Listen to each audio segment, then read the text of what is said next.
anaknya tak susah baik orang mungkin baik lah kayu masuk ke mana belajar barang ini kan terkadang ada juga ya kalau kami itu bukan cuma mampu yang susah baik ada juga kayu juga ada kami namanya barang untuk pejabat kita kayu kan orang apa juga ada korupsi. Kenapa? Dia itu karena tidak ada keberkahan dari apa yang dia dapat. Kenapa ini bisa terjadi?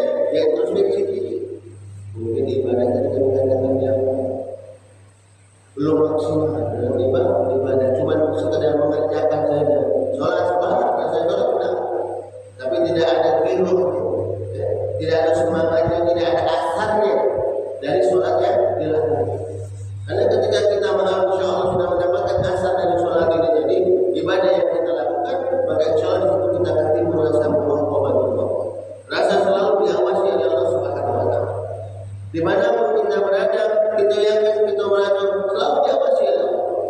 Maka ketika kita sudah selalu diawasi oleh Allah, kalau kita sudah melakukan hal-hal yang dilarang oleh Allah, walaupun kecil mungkin kita lakukan, maka kita akan takut tergetar hati kita takut ya Allah.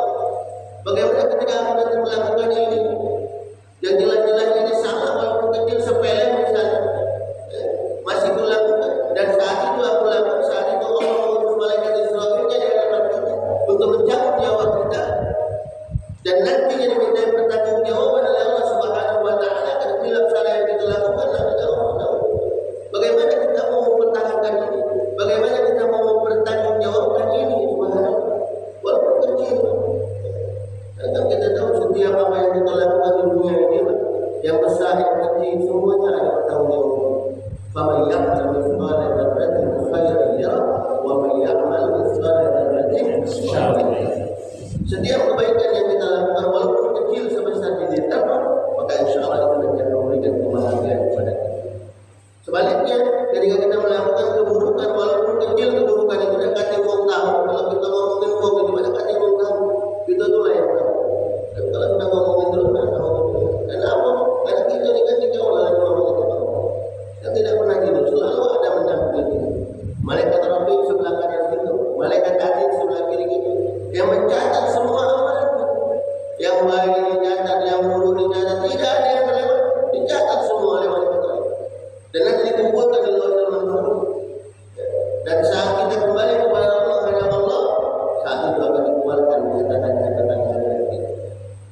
Dikeluarkan dan dimintai pertanggungjawaban oleh Allah Subhanahu wa Ta'ala. Dan kita takutkan ini ketika Allah menurunkan catatan-catatan kepada kita. Di situ apa banyak merah, banyak keburukan yang kita lakukan, masih kurang ibadah kita yang kita lakukan itu. Karena kalau sudah saat itu datang, sudah tidak ada kesempatan untuk memperbaiki diri. Tidak ada lagi kesempatan. Tidak bisa lagi kita ngomong sama Allah Subhanahu wa Ta'ala, Rabbana absarna wa sami'na farji'na na'mal salihah innahu tidak bisa kita berharap kita bermohon dan kita ya Allah, aku melihat ya Allah orang-orang yang kau siksa karena kelalaiannya ketika hidupnya. Aku melihat ya Allah orang-orang yang kau siksa karena mereka saat itu lalai dari ibadah salat. Aku melihat ya Allah orang-orang yang kau siksa karena mereka ketika di dunia tidak bisa menjaga lisannya. Aku melihat, aku mendengar jeritan-jeritan tangis mereka menahan siksa ya Allah. Aku mendengar akan itu dan aku tidak kuat ya Allah menerima ini. Tidak kuat menerima siksaan seperti ini ya Allah. Farji'na, kembalikan aku ya Allah, hidupkan aku kembali. Farji'na na'mal salihah innahu minhu. Kita minta hidupkan lagi, jangan dicabut nyawa kita hari ini. Karena saat itu kita baru yakin bahwasanya apa yang kita lakukan yang kami katakan di awal akan dimintai pertanggungjawaban oleh Allah. Kalau saat itu kita baru ngomong sama Allah, tidak ada kesempatan. Tidak ada kesempatan. Tidak ada kesempatan kedua bagi diri kita memperbaiki diri. Dan ketika ajal datang, maka dia tidak akan melakukan keadilan. Tidak ada ajalmu, la yastakhiruna sa'atan wa la yastaqdimun. Apabila ajal datang, mau datang menyebut nyawa kita, maka dia tidak bisa lagi melanjutkan. Dan ajal yang datang tidak melihat kita dalam kondisi apapun. bermaksiat atau tidak bermaksiat, ibadah atau tidak, kamu tidak melihat. Ketika Allah memerintahkan malaikatnya Israfil yang mencabut nyawa kita, langsung dicabut oleh malaikat itu. Tidak pilih-pilih, tidak nawar-nawar lagi, langsung.